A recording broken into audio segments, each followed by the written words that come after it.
It looks like this season is ending similarly to the way it started. The characters split up and then Momo gets into trouble with some unsavory characters. The episode begins with the gang begging Granny Seiko for Hana to stay at her crib. At this point, Granny Seiko might as well start running a zoo. I'm glad Turbo Granny pointed out that Hana doesn't eat, but when is anyone gonna question why a stuffed animal eats? It's oddly cute, but incredibly strange at the same time. The anatomy guy literally jumps out of a window and gets himself run over. Imagine being the guy that just ran over this prick. You turn your head back to see that he is reassembling himself. I wouldn't ever step back in that area of the town. Since Hana doesn't have legs, what on earth does she do in Granny Seiko's house all day? I doubt Turbo Granny has time to banter with her. I know this story is about never giving up on love, but what a weird way of conveying that message. Mr. Anatomy is bound to get someone killed running around recklessly the way he does. Okarun copying Jiji really made me cringe. He is doing too much. Although this is the first time I felt this way about Okarun. It's like the more he tries, the less smooth he becomes. Sometimes it's better to just say less. He's never going to match Jiji's energy, and he shouldn't want to. This man was out here singing Slam Dunk Ending 1, then Jiji joined in singing the opening as well. And I was in tears. I really need to rewatch Slam Dunk. Okarun's singing was awkward, but Jiji's wasn't too bad. I looked it up and the Dandadan fandom has invaded the Slam Dunk's opening and endings comment section. I love yous guys.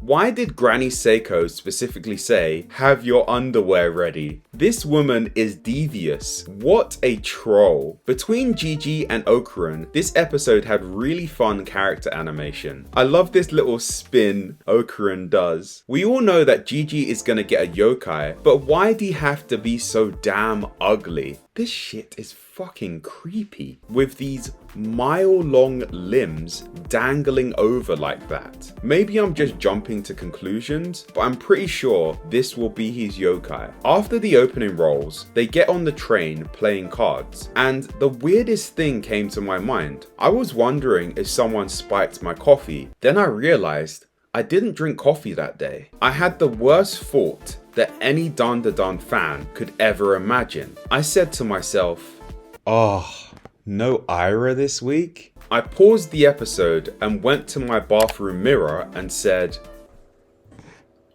what is wrong with me?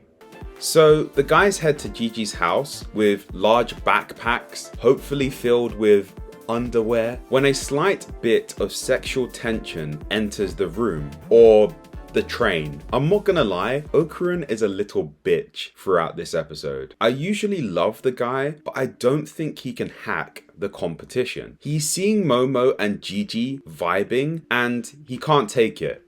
My guy, they've known each other since they were children, so it makes sense that there will be some fondness between them. I'd be pissed off for another reason. What kind of face is this? If I saw this, I'd run in the opposite direction.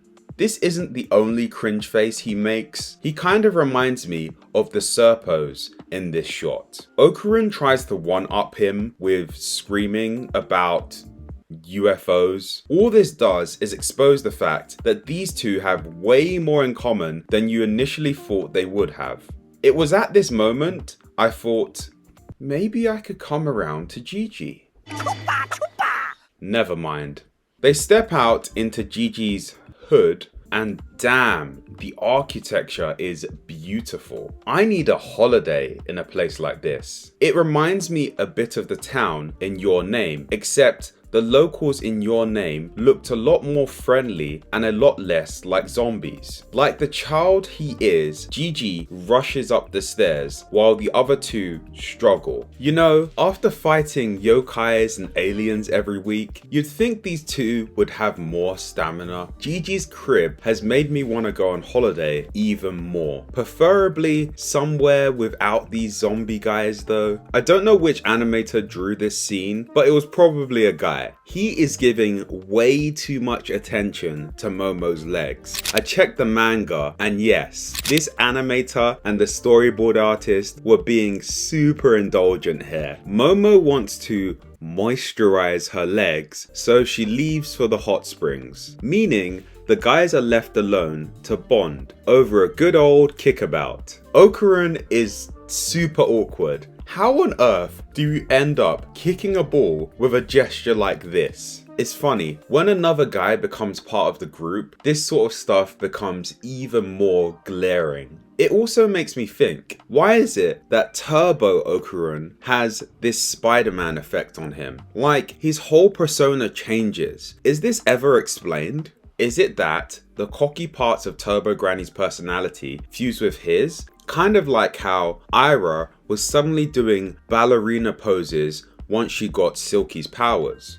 It makes me hope that this yokai, or whoever Jiji gets, makes him take a chill pill in yokai form. Even better if he doesn't speak at all in yokai form. Anyways, back to the game of footy. Okarun is imagining he can play like Ronaldo so he can impress Momo. We found out that Momo had a secret reason for leaving the boys, which I found pretty cute. She could see the boys gelling, and since Okarun doesn't have any guy friends, she decided to leave the boys to have some quality time. So sweet. I bet she isn't expecting to see that they are fighting over her. I win!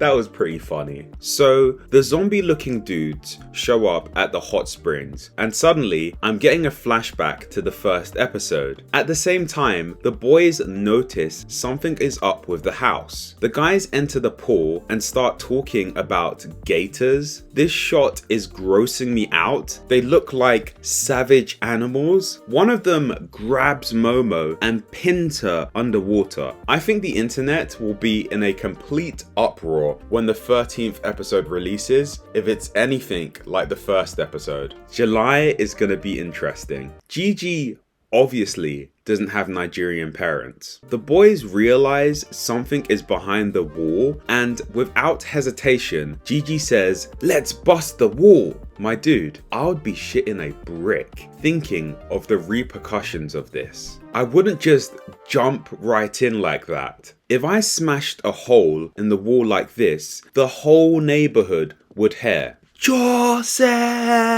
Japanese parents must be hella chill, for real, for real. So we end with the boys discovering a secret tunnel in Jiji's house and me praying to the heavens that these guys don't get any further with their plans of invading Momo's secret tunnel. Please Momo, Shinra Tensei them or something, cause this is hella gross. Something is telling me the yokai that Jiji saw has something to do with these men's unruly behavior. If it isn't, this is just depressing. Dandadan has been a roller coaster ride of emotions. I'm gonna miss seeing this show every Thursday. Thank you Yukinobu Tatsu and the team over at Science Saru for entertaining me for the last 3 months. I appreciate all of the hard work and dedication that went into this production. If you watched the whole video, please be sure to comment July 2025. If you want more content like my episode reactions and uncut early releases of my videos, please be sure to visit my Patreon.